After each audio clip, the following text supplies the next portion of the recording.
ऐका ना, तुम्हाला एक गोष्ट सांगायची आहे. 2 महिने झाले, थोडंसं सगळं ओके चाललंय.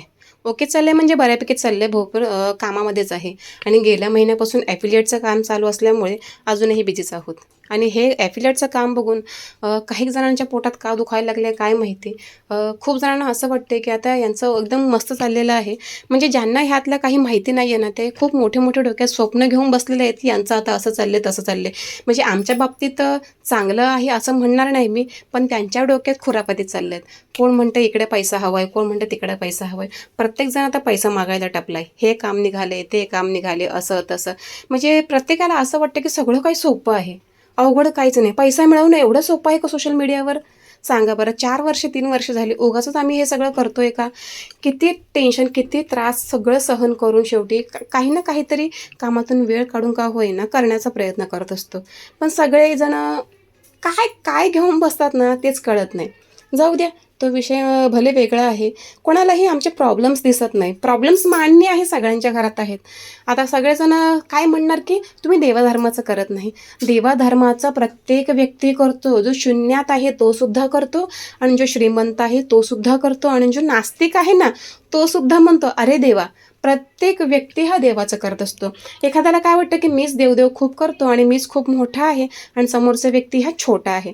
तसं काही नसतं. आणि हे माझं ॲफिलिएटचं काम मी स्वतःच्या पैशातून केलेलं आहे. स्वतःचे पैसे टाकून मी त्या ॲफिलिएटचं काम घेतलेलं आहे आणि मग ते करायचं आणि परत रिटर्न करायचं, परत दुसरे प्रोडक्ट मागवायचे, हे सगळं प्रकार चालू आहे. पण त्यांना काय सांगायचं आणि कसं सांगायचं? प्रत्येकजण म्हणतो की आम्ही असं करतोय तसं करतो. ठीक आहे, इट्स ओके, हा वेगळा विषय, जाऊ द्या. चला, ह्या सगळ्यांना हा सगळ्या गोष्टींचा त्रास होतो म्हणून मी सांगते काय, अजिबात कुणाच्याही घरी जात नाही, नातेवाईकाच्या घरी जात नाही, कुणी बोलावलं तरीसुद्धा जात नाही. आणि मी फक्त आणि फक्त माझ्या घराच्या उंबऱ्याच्या चौकटीच्या आतमध्येच आहे. अजिबात बाहेर जात नाही. जाणं फक्त बाहेर होतं काय भाजीला या कुठल्याही काहीतरी कामासाठी. पण स्पेशली असं कोणाच्याही घरी जाणं होत नाही. का तर ह्या सगळ्या गोष्टींमुळे भीती पण वाटते आणि नकोही वाटतं. कारण आपण जे व्हिडिओ बनवतो ते लोकांना पटतात का नाही पटत का, कोणी काही जण ट्रोलही करतायत. आमच्यात म्हणजे आपल्यातलेच काही लोक असते ट्रोल करतात. सो असा विषय आहे. ठीक आहे, सगळं चाललंय. कधी कधी भीती वाटते हे सगळं सोडून द्यावं आणि गपचूप बसावं. पण नंतर वाटतं नको, हे सगळं आपल्यासाठी आहे, आपल्या मुलांसाठी आहे. आपल्याला भले कुठे बाहेर जमत नाही तर ह्या माध्यमातून का होईना थोडाफार करण्याचा प्रयत्न करूया. खूपसं सगळं असं चाललेलं आहे.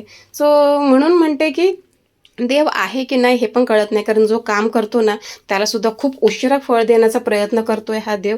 म्हणजे नुसते आमची परीक्षाच बघतोय असं वाटतं. तर चला जेवूया. भात फ्राय करून मिस्टरांना दिला होता, तर आमच्यासाठी मी डाळ खिचडी बनवलेली आहे. जेमतेम जे आहे त्यात सगळं फक्त बनवले. नंतरचं नंतर बघूया. म्हणते ना प्रत्येक वेळी फक्त ही घालवायची, कसा दिवस जाईल ना हे फक्त बघायचं चाललेलं आहे. चिमूचं जियाचं हे तोंड थोडंसं टेन्शनमध्ये आलेलं आहे का डाळ खिचडी. त्यांना नेहमी खायची नसते डाळ खिचडी, पण मी बनवते का तर तेवढंच एक पौष्टिक आणि एक चांगलं असतं आणि मुलं खायला बघत नाही. काय करणार, गरमीचे दिवस आहेत, हो की नाही. तर चला पुन्हा भेटू एका नवीन व्हिडिओमध्ये. बाय.